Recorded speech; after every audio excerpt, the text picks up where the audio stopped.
Okay, so welcome back to the part 4 of my critical let's play of the first Modern Warfare. Now we will be doing the Death from Above mission in Western Russia. We are moving up the road towards a town to the east. Confirm you have a visual on us. Got eyes on friendlies. Crew, do not fire on any target marked by a strobe. Military games, I think, or modern military games. So this is very clearly technologically mediated. We saw at the start of a previous mission, the end of a previous mission, the destruction this airship is capable of when it just blew up that entire building and all the forces. We're there. Start talking. Now we've had this little tutorial thing. Church. Do not fire directly on the church. Got a vehicle moving now. And you're kind of getting these really kind of mundane, Moving right now. Personnel coming out of the church. kind of objectives, like you're not allowed to shoot to a church. You have to ask headquarters for permission to engage before you do. Engage the moving vehicle and any personnel around you see. We're told to shoot everyone, but we're not allowed to shoot at church. Do not fire on the church. You have clouds getting in the road. You have this clear kind of, you have tracer fire. You have a clear kind of delay between your bullets hitting Guy moving. and, you know, from when you fire them. Personnel right there. Nail those guys. Copy. Smoke them. Nail those guys by the building. You have this kind of air conditioner drone in the background. Engage. It's really kind of calm and Enemy personnel. controlled kind of voice. Very methodic.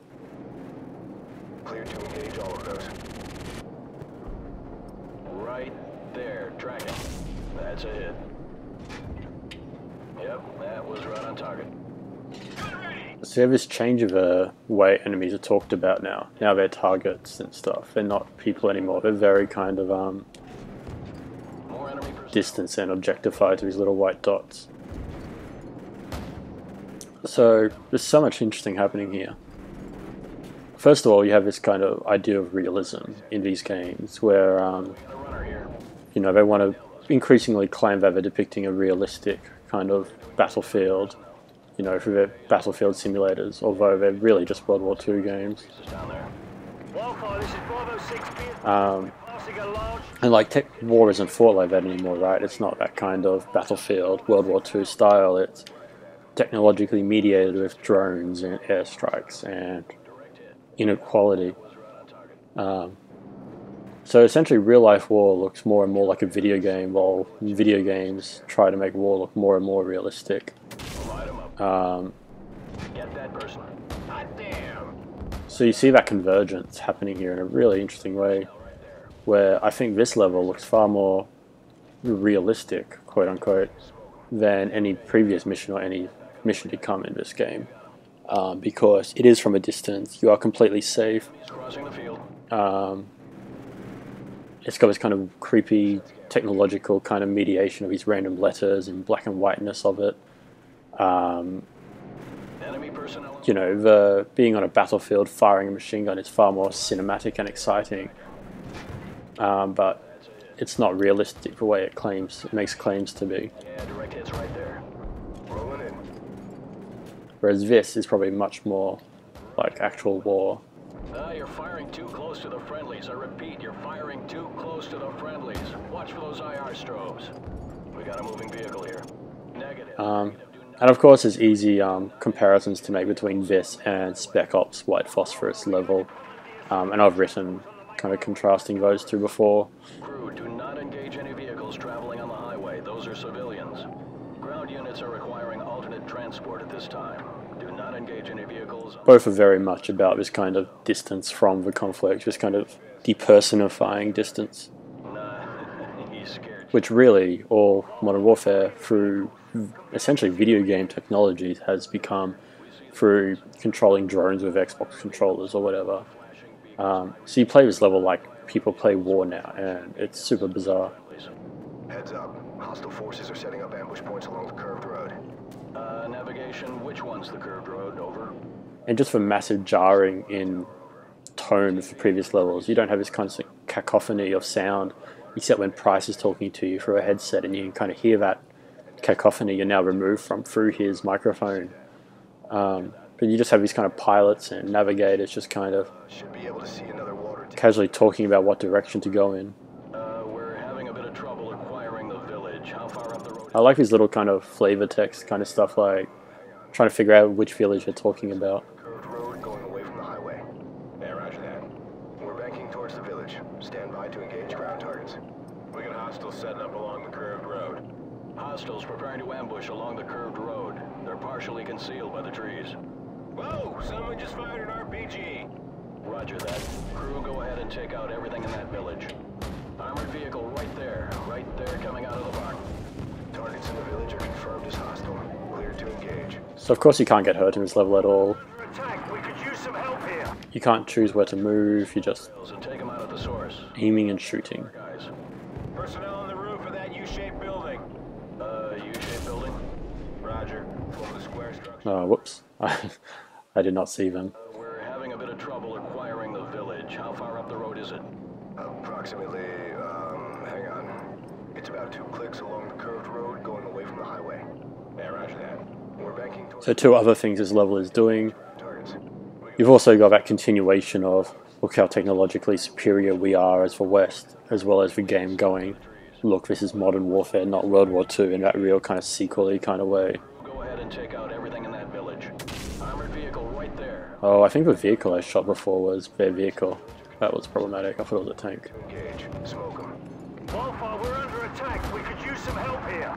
Crew, track those smoke trails and take them out of the source. Clear a path for our guys. Personnel on the roof of that U-shaped building. U-shaped building? Roger. Form the square structure on the roof. It's the one with the flat roof. Rolling in. Nice. Kaboom. Hot damn! And those kind of things like nice kaboom, like the people of the ground don't say those things. You know, they see blood splatters and stuff, and they're not certainly not sympathetic characters, but they're not kind of celebratory the same way the people of the gunship are who are removed from it, which could really extend to a kind of criticism of these kind of games generally, that you're so removed from it to see in front of your screen, you're no different than these people on this kind of airship. There's a real kind of bizarre convergence happening there. Set scan range. Clean up that signal. Wildfire, we're approaching the LZ at the junkyard and leaving the vehicles. Roger that, Bravo 6. Crew friendlies are leaving the vehicles and moving on foot towards the LZ. Do not fire on any personnel marked by a flashing strobe. Affirmative. Keep watching for those strobe lights. Those are friendlies. Enemy personnel in the junkyard. Crew, go ahead and smoke them. Man, these guys are going to town. You got them? Whoa! Yeah, good kill. I see lots of little pieces down there. All right, you got the guy. I might have been within 2 feet of him. Target reset. Roger, guy moving. We got a runner here. Shot! Nail those guys by the building. Gun ready! Nice. Good kill, good kill. And in the back of your mind while you're doing this level is, of course, how the last level ended with that massive explosion, like what these kind of little white FUDs or black FUDs down there, what they actually look like out on the ground, and the kind of horror they draw. So it's just a really interesting juxtaposition that's happening. See lots of little pieces down there. Oopsie daisy. And like, you know, I don't know if it's an intentional juxtaposition. I don't think Call of Duty 4 Modern Warfare is trying to say anything that interesting about the horrors of war that allow it to sell copies of this game.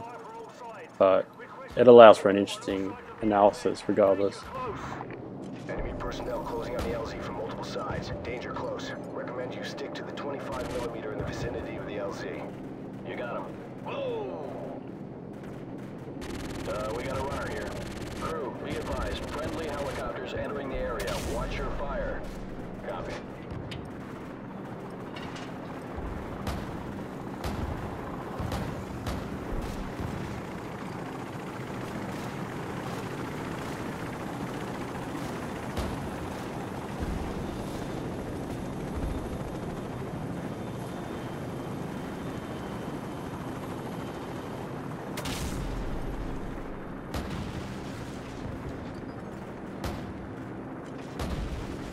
Wildfire, we're moving towards the helicopters now. Thanks for the assist. Bravo 6 out. This is gonna be... So one of those characters down there is Soap, which I always find interesting. Like the levels where you're looking at another character you are controlling, the idea that that character doesn't solely belong to you. It belongs to the script of a game, and you're just controlling one of them every now and then.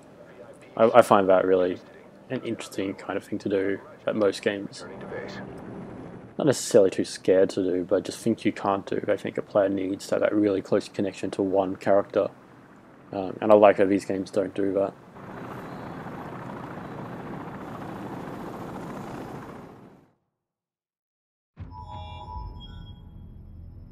Right, so now the SAS have been saved. We finally saved Nikolai.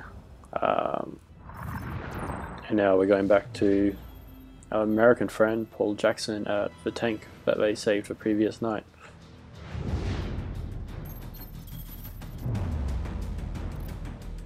Heavy fighting continued throughout the night as U.S. Marines continued to push towards the capital city in pursuit of Khaled al-Assad. Sporadic fighting can be heard as the bulk of al-Assad's forces fall back towards the presidential palace. Command, this is Lieutenant Vasquez. War Pig is en route. We're not missing this party.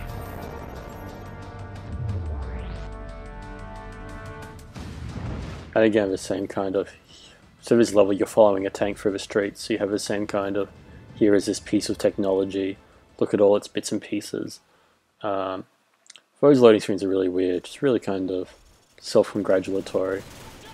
And then we're thrown back down into Jackson in media res. You know, the tank's still being defended, but it's pretty good now, so now we're good to go. So this is the same place we were at the end of the last mission with Jackson, where it was nighttime and we had to protect the tank. So now we're marching on Al-Assad's palace, I think.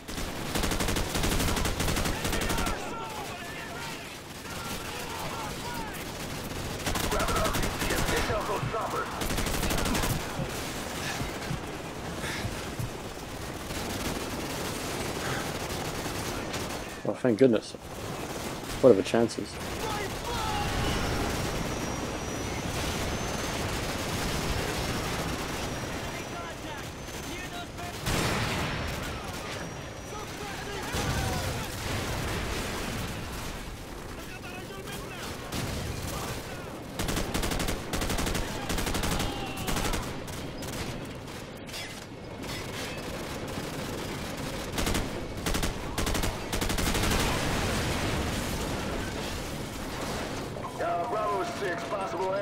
So this mission's all about watching what our tank can do now, I guess. Squishing these little leasing cars because we're so much stronger. Marines stand clear. We're gonna get some rounds into those buildings. Gunner! Target acquired! Fire!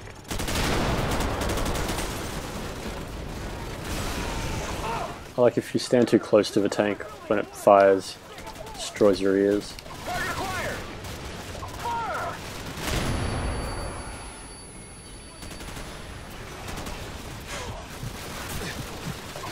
There's little touches of polish. Again, I kind of want to make the game less repetitive. Those little... It always feels dynamic, even while it's super scripted. Three-story building! Along the 30! Second floor balcony! Target acquired! Fire!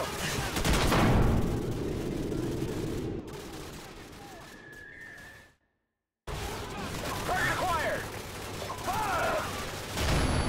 I haven't said anything about the loading screen kind of quotes yet. Not really sure what to say about them.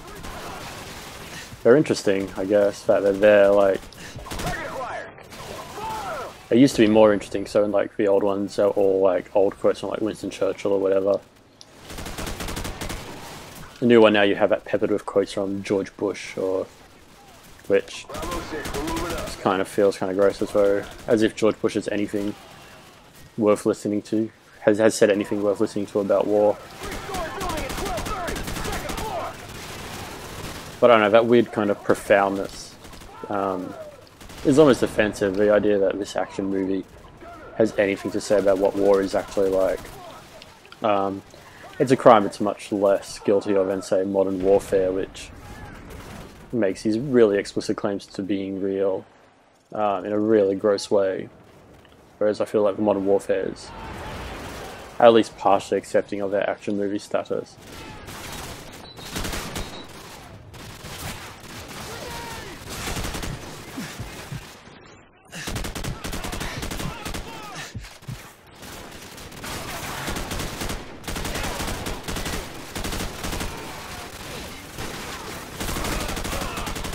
Like killing 50 guys and seeing Aristotle tell you that killing people is kind of bad. I don't know, it just seems really weird. I made that up, I don't know if you ever actually get anything from Aristotle. Sorry, Griggs. I do like that you just kind of come across free city blocks, not free city blocks, across the road or whatever, and there's one of your story characters who's clearly been having his own fight away from your camera.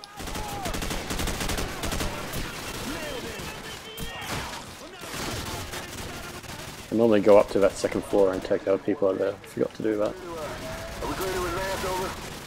Roger that. Move up and hold position at the bend. Over. I think this is one of those areas where there's like an invisible wire, and until you cross that, enemies are just going to keep pouring out of buildings like clown cars. Target acquired.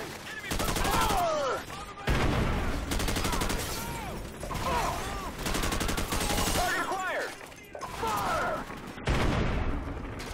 Well, that's not meant to happen. Enemy infantry! Up on the second floor!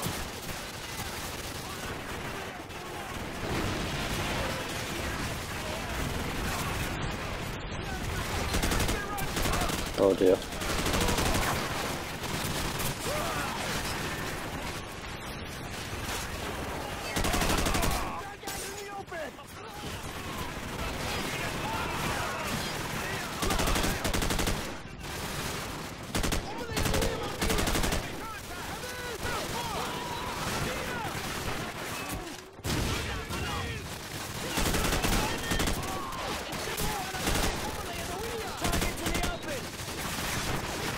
Oh shit.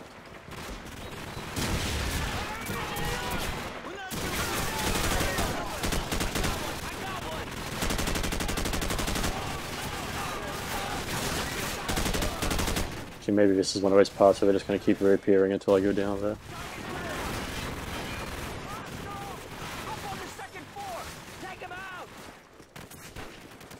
Like, just bullets just come through 4 walls, you know, from a battlefield you're not even looking at. Oh, that was a bad idea. I did not think that through.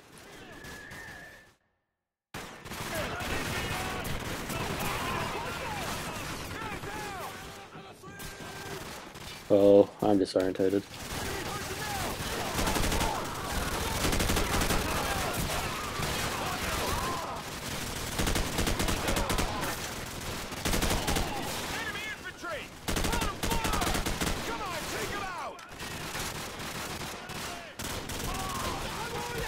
Where's dead Americans?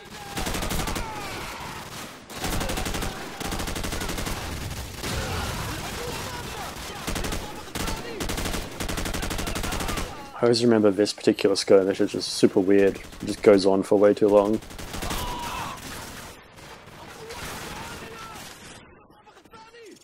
Maybe I just don't push myself forward enough.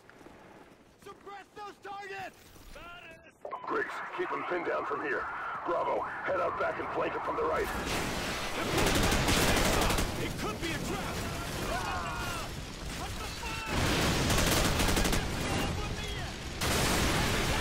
Get away from the car, dudes.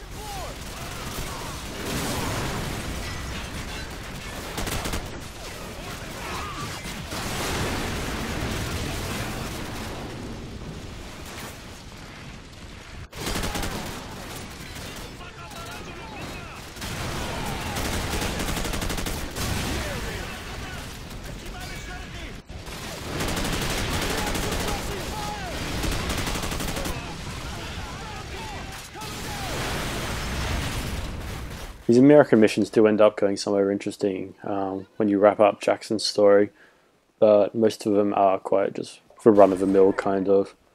shoot lots of people levels, intermission in between soap and prices, kind of. More interesting stories, I guess. Right here. Enemy tank coming up the road. It's an interesting cinematic part. Another one of those kind of making sure you have the right environmental place to frame a certain shot. You have like the enemy tank coming, Bravo 6, T-72. and you have our tank coming. Can you engage? Over. Actually, maybe that one's the enemy one. I'm not even sure. Nope. That's the enemy one. Taking the shot.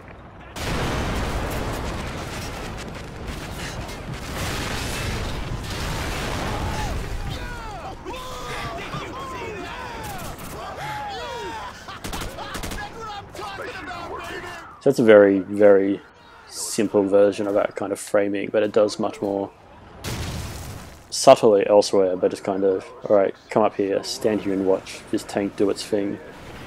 Bravo 6, second platoon is moving to... You know, continuing that idea that What's your status? Over. no one character in this game could We're almost at Highway 4. It should be do any of this by themselves without the help of the other characters. Drive it. Stay close. Let's go.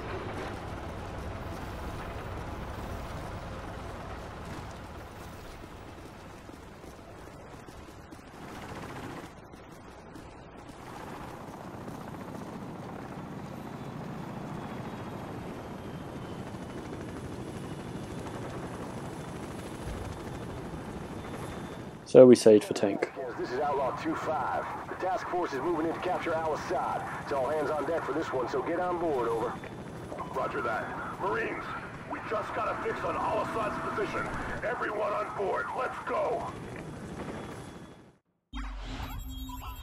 So now we think we know where Al-Assad really is. For a big final offensive.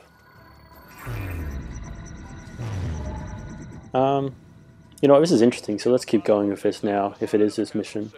First battalion is en route. Intel gathered by SAS. It's perhaps probably one of the more memorable parts of this game. Speed is critical. Nest teams have been deployed to the area. Force Recon and Wild Weasel units have taken out most of the air defenses, but Al-Assad's ground forces still pose a serious threat. Looks like we're rolling in with everything we got. We get Al-Assad, we end this war right here, right now. Lock and load, Marines. So remembering back at the start, actually I like that this mission is called Shock and Awe. It'll end up being quite ironic. Anyway, so remember right back at the start of the game, we had that guy with one arm who handed the pistol to Al-Assad. We haven't heard anything about him yet, we just saw him at the start and nothing was really said. And that will become important in the near future. But for now, Al-Assad is still the presumed bad guy. They're still chasing Shinra, not Sephiroth, in other words.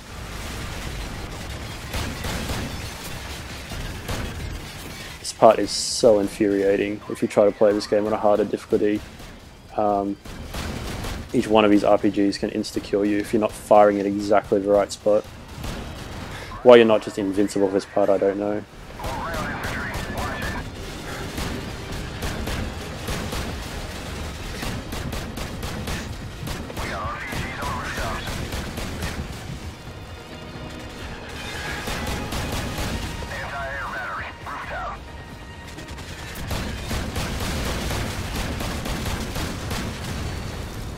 So this is going to be the bigger American victory in this battle. We're going to end the war. That wasn't America's war to begin with. I guess we just invaded because there was a military takeover.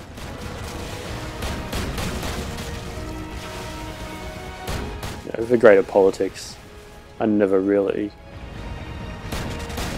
go on into by these games, unsurprisingly, if I don't particularly care.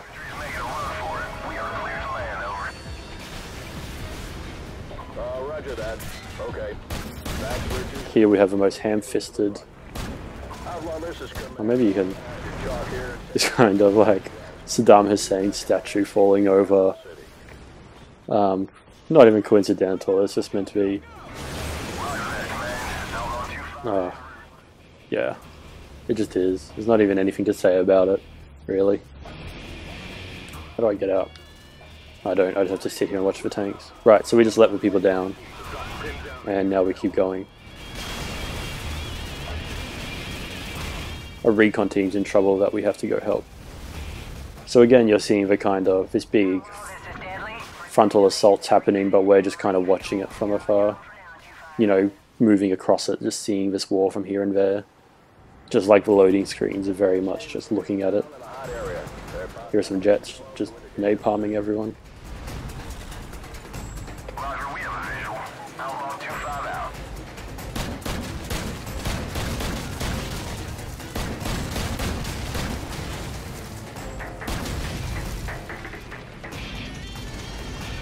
Watch for friendlies through the colored smoke.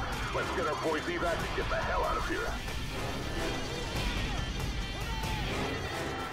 Music is bizarre mixing of like Middle Eastern flute or something. I'm not very good at instruments, and like American rock guitars. Like, I don't know what's going on. Watch for friendlies through the green smoke on the second floor. Let's get our boys out of there. Oh no.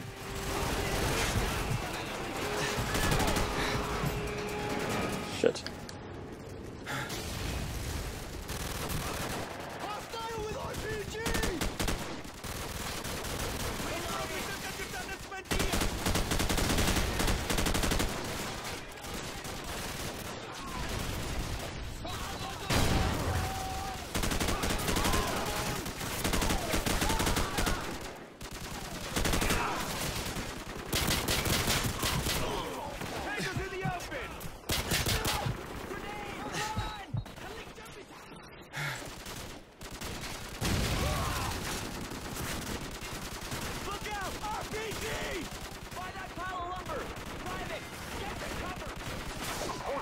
Hold your fire. Friendly's up on the second floor.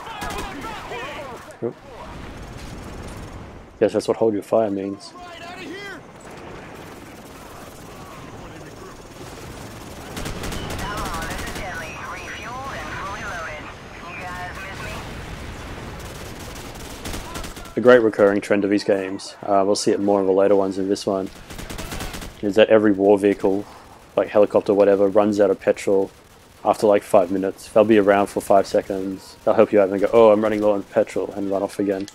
I like to think it's some kind of near future. All these wars are about oil because the world's run out of oil. So petrol's super rare resource. So they can only send planes and tanks out for 5 minutes at a time. I don't know. It's an amusing way to think about it. Essentially what I'm saying is they use the excuse of running out of fuel way too often to explain away just kind of 5-second parts of, you know, cinematic spectacles.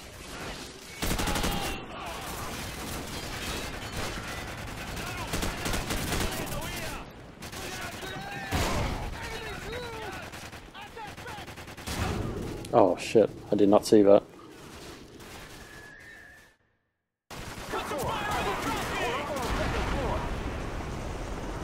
So you're all right out of here? Hello, this is Deadly. Refueled and fully loaded. You guys miss me? Move out. Let's go. Let's go.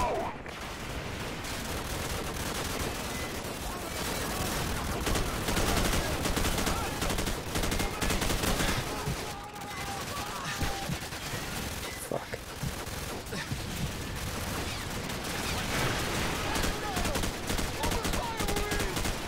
I hope you're seeing, if you haven't played these games before, just that kind of sense of chaos I was talking about, oh my god, in the previous episodes. It's hard to know exactly what's going on because so much is going on.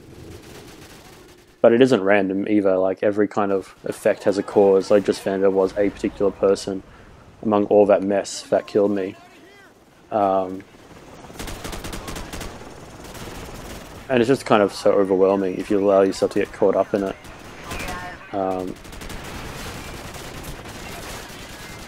out. Let's go. Let's go.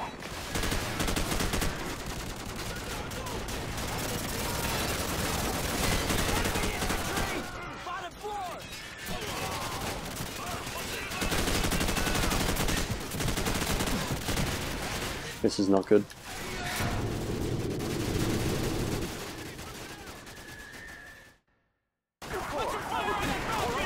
Alright, well, So you're all right out of here? Outlaw, this is Deadly. Refueled and fully loaded. You guys miss me? Move out, let's go, let's go!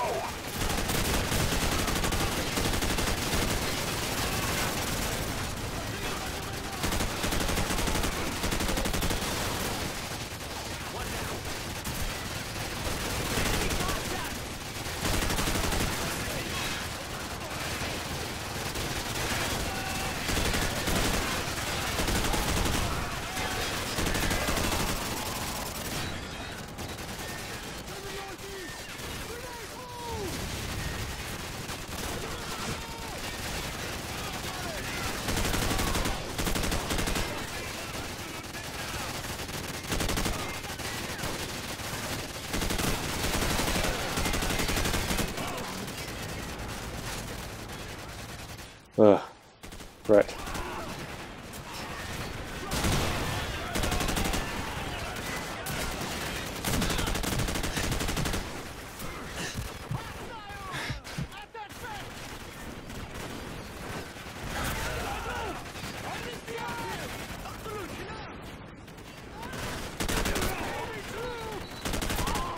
It's almost like Time Crisis, how many people can fit in a room. It's like if you all just came up at once.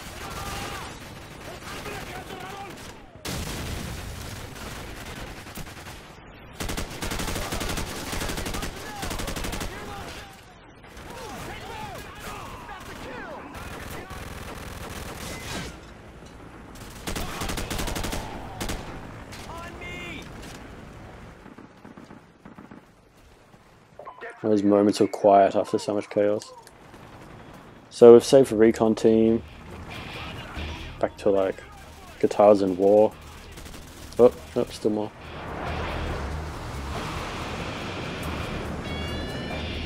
Go, go! Jackson, get back on the Mark 19!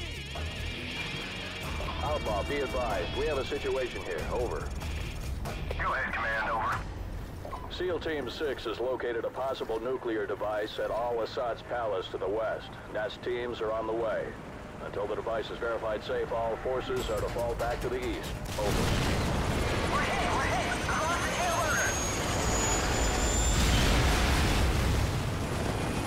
hill, So we're told about the nuclear warhead problem just as our friend goes down. A friend who might have seen introduced 4 times is like a dying. When she said, "Did you miss me?" when she came back and took out one of the helicopters. Deadly, this is Outlaw 2-5. Come in, over. Command, I'm visual on the crash site. I see small arms fire coming from the cockpit. Request permission to initiate search and rescue, over. Copy 2-5, be advised. You will not be at a safe distance in the event that nuke goes off. Do you understand? Roger that. We know what we're heading into. Alright, 2-5. Alright, so we've got to go save a person. Of course, the only woman in this entire game is the lady we have to go save. A little bit damsel-y, but so be it. Hold on, we're coming to you. Be advised, 2-5. Hostiles advancing parallel southwest of your position towards the crash site. We got 90 seconds, Jackson. Get the pilot. That's not the weapon I meant to pick up. Jackson, pull her out of there and get back to the LZ. Do it! Get to the C-Knight. We'll hold down these corners. Go! Lieutenant Vasquez, this is Outlaw 2-5. Now would be a good time to get the hell out of here, over.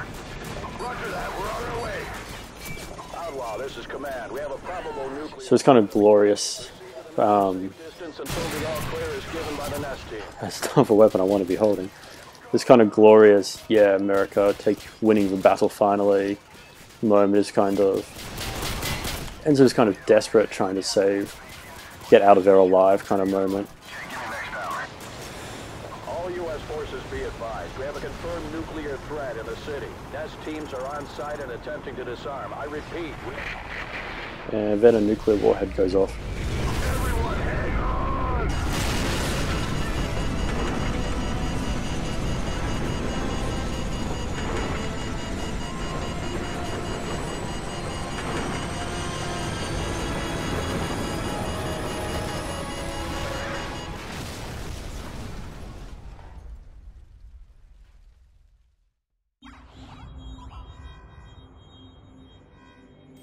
So we have that big moment, followed by this small, I guess, just like 5-minute long mission.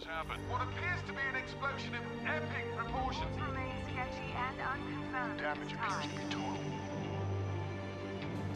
To set off what appears to have been a nuclear explosion in his own country. Something large. Al-Assad was among the victims of what may have been a suicide. To burn across a massive wasteland that was once the capital of this thriving nation.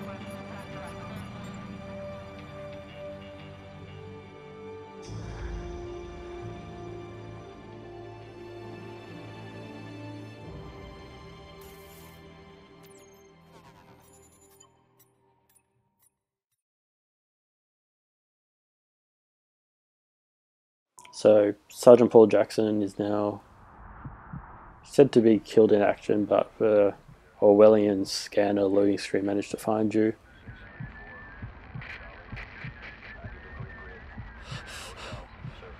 So it's a small level, it's really fascinating. Just have your heartbeat vibrating through your controller, some radio static. You're just kind of just crawling out of here. This really disempowered level after all the kind of superpowered levels before it. And you know, the destruction just kind of slowly comes into view as you slowly get out of here. 58680. Personnel within primary zone contamination centers are being established at this time and will be operational within 2 hours. Personnel are there.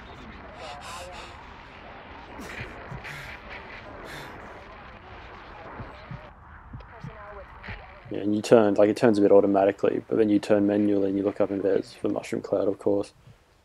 And you can manually stand up and the camera just kind of swings wildly from side to side because you're clearly limping. So just with a camera movement communicating that one of your legs is messed up. Building falls down.